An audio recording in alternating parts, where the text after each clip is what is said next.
नगर परिषद निवडणुकीत भाजपची त्सुनामी।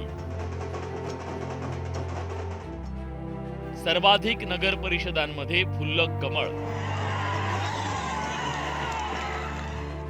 फडणवीस ठरले निवडणुकीत धुरंधर।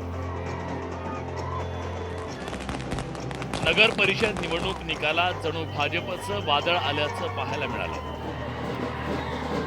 भाजपच्या त्सुनामी लाटेत महाविकास आघाडी पालापाचोळ्यासारखी उडून गेली। त्यामुळे नगर परिषद निवडणुकीत राज्यात पुन्हा एकदा भाजप नंबर 1 चा पक्ष ठरला। विधानसभेनंतर नगर परिषद आणि नगर पंचायत निवडणुकीत भाजपनं जोरदार मुसंडी मारली। या निवडणुकीत 135हून जास्त नगराध्यक्ष एकट्या भाजपचे आहेत, तसंच 3000पेक्षा जास्त नगरसेवक विजयी झाले। भाजपच्या या मोठ्या यशामागे मुख्यमंत्री देवेंद्र फडणवीस यांच्या नेतृत्वाची जादू महत्त्वाची ठरली। प्रचंड मोठं समर्थन दिलेलं आहे। आपल्याला कल्पना आहे की मी यापूर्वीच भाकीत केलं होतं की एकूण जे काही नगराध्यक्ष निवडून येतील त्यापैकी 75% हे महायुतीचे निवडून येतील। तशाच प्रकारचा कौल हा महाराष्ट्राच्या जनतेने दिलेला आहे आणि विशेषतः भारतीय जनता पार्टी हाच पहिल्या क्रमांकाचा पक्ष आहे हे देखील पुन्हा एकदा या ठिकाणी अधोरेखित झालेलं आहे।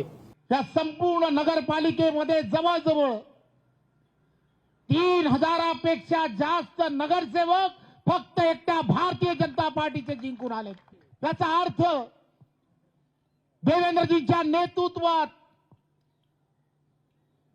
एक दूरदृष्टी असणारा नेता, महाराष्ट्राला प्रत्येक क्षेत्रामध्ये पुढे नेण्यासाठी अग्रेसर असणारा हा नेता रात्रीचं दिवस करतोय। महाराष्ट्रातील जनतेने कौल दिलाय।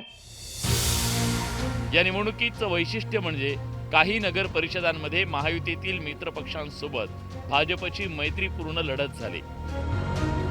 निवडणूक प्रचारात दोन्ही प्रमुख नेत्यांनी जाहीर सभा घेत वातावरण निर्मिती केली, पण त्या लढतीतही भाजपनं मित्रपक्षांना आसमान दाखवलं। भाजपच्या या विजयाच्या अश्वमेघ यज्ञाचं सारथ्य मुख्यमंत्री देवेंद्र फडणवीसांनी केलं। निवडणूक छोटी असो की मोठी, त्याचं मायक्रो लेव्हलवर प्लॅनिंग करून विजय खेचून आणण्यात फडणवीसांना पुन्हा एकदा यश मिळालं। या निवडणुकीत भाजपनं प्रचाराचं अचूक नियोजन केलं। निवडणुकीसाठी मंत्री आणि प्रमुख नेत्यांवर जबाबदारी सोपवली। मतांचं विभाजन होणार नाही याची विशेष खबरदारी घेतली। प्रत्येक जिल्ह्यासाठी नियोजन केलं। मेरिटवर उमेदवारी दिली। शक्य तिथं मित्रपक्षांना सोबत घेऊन विरोधकांना रोखण्यात यश मिळवलं। राज्य सरकारकडून चालवल्या जाणाऱ्या योजना मतदारांपर्यंत प्रभावीपणे पोहोचवण्याचा प्रयत्न केला। या निवडणुकीत फडणवीसांनी 50हून अधिक जाहीर सभा घेतल्या। त्याचा फायदा मतपेटीतून दिसून आला। विशेषतः 2017 पेक्षाही मोठा विजय हा आम्हाला या ठिकाणी मिळालेला आहे। मला असं वाटतं की गेल्या 20-25 वर्षाच्या महाराष्ट्राच्या इतिहासामध्ये इतका मोठा विजय कोणालाच मिळालेला नाही जो आज आम्हाला भाजप आणि महायुतीला मिळालेला आहे आणि म्हणून मी नागरिकांचे खूप आभार मानतो। भाजपाची राजकीय ताकद प्रचंड वाढलेली आहे, यात काही शंकाच नाही। जिल्ह्यामध्ये संघटन कार्य मजबूत आहे, आणखी पुन्हा सरकार आहे, शिवाय बडे नेते आहेत। तर याचा पुरेपूर फायदा उचलत विरोधकांना चारीमुंड्या चित करण्यामध्ये भारतीय जनता पार्टीला यश मिळणं स्वाभाविकच होतं आणि याच्यामध्ये मुख्यमंत्री देवेंद्र फडणवीस यांचा वाटा सिंहाचा आहेच, त्यात काही शंका नाही। राज्यातील यशासोबतच पालकमंत्री असलेल्या गडचिरोली जिल्ह्यातही फडणवीसांचा करिश्मा दिसला। या निवडणुकीसाठी फडणवीसांनी स्वतः लक्ष घालत सभा घेतल्या। याचा फायदा भाजपला झाला। गडचिरोली जिल्ह्यातही आम्हाला खूप चांगलं यश मिळालंय।